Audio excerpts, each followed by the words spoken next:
आता बातमी येते तुंग तालुका वाळवा येथून भाजप पदाधिकाऱ्यांनी जयंत पाटील व स्थानिक राष्ट्रवादीच्या कार्यकर्त्यांवरती निशाणा साधलाय। तुंग गावातील हनुमान मंदिरासाठी आलेला निधी हा भाजपचे जिल्हाध्यक्ष निशिकांत भोसले पाटील यांच्या माध्यमातून आला असून तो स्थानिक आमदार जयंत पाटील यांच्या माध्यमातून आला असल्याचं राष्ट्रवादीच्या कार्यकर्त्यांकडून सांगण्यात येत आहे। काल जयंत पाटील यांनी स्वतः तुंग या ठिकाणी जाऊन शासनाचं पत्र वाचून दाखवलं। त्यामुळे भाजपचे कार्यकर्ते नाराज असल्याचं दिसतंय। आज भाजपच्या कार्यकर्त्यांनी पत्रकार परिषद घेऊन हे काम निशिकांत भोसले पाटील यांच्या माध्यमातून म्हणजेच भाजपच्या माध्यमातून झालं असल्याचं सांगितलंय।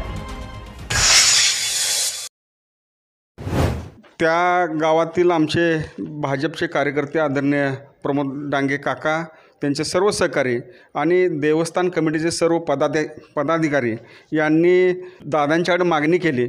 त्यानुसार त्यासाठी पालकमंत्री साहेबांनी फार मोठे प्रयत्न करून त्यासाठी जवळजवळ मला वाटते श्री हनुमान मंदिर परिसर प्रदक्षिणा मार्ग कॉन्क्रीट करणे 1 कोटी, श्री विठलाई नगरकडून येणारा हनुमान मंदिराकडे प्रदक्षिणा मार्ग कॉन्क्रीट करण्यासाठी 1 कोटी आणि हनुमान मंदिर पालखी नदीवाटो पालखी परिसर सुशोभित करण्यासाठी 1 कोटी आणि हनुमान मंदिर फाटा ते हनुमान मंदिर प्रदक्षिणा मार्ग सुशोभित करणे 1 कोटी आणि हनुमान मंदिर प्रदक्षिणा मार्ग अंतर्गत बंदिस्त गटर करणे 1 कोटी असं जवळजवळ 5 कोटीचे इस्टिमेट ते करून घेतलं होतं। आता जे पत्रकार परिषदेत बोलत असताना सांगितले की श्रेयवादाचा जो विषय सुरू आहे तो नेमका काय विषय आहे? कालच त्या ठिकाणी तालुक्याचे विद्यमान आमदार यांनी त्या गावामध्ये जाऊन हा निधी आम्हीच आणला याबाबतचा एक जाहीरची कॉपी तेथील ग्रामस्थांना दाखवून तेथील वातावरण गढूळ करण्याचा प्रयत्न केला होता। त्यासाठी नेमकी काय वस्तुस्थिती आहे हा सुद्धा आपण वस्तुनिष्ठ पुरावा आपल्यासमोर देत आहे। आपल्यासोबत आता तुंग गावचे काही ग्रामस्थ आहेत, तर त्यांच्याकडून जाणून की नेमकी परिस्थिती काय आहे।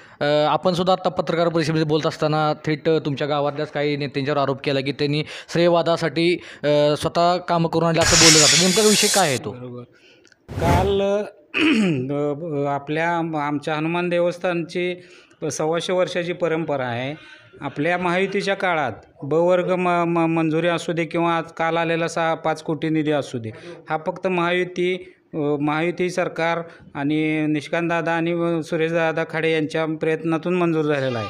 कारण सध्याचे विद्यमान आमदार मीच करेल तो कायदा, मीच करेल तो पुढारी ह्या भावनेतनं पुढं करून लगेच कालच्या काल मटण खाल्लेलं असूनसुद्धा गावात येऊन देवळापुढं थांबून कार्यक्रमाचे हे मोठेपण घ्यायचं किंवा श्रेयवाद घ्यायचा असा प्रयत्न केला आणि तिथल्या लोकांनी त्यांना उचलून डोक्या घेऊन नाचणे असलं फालतू प्रकार केलेला आहे।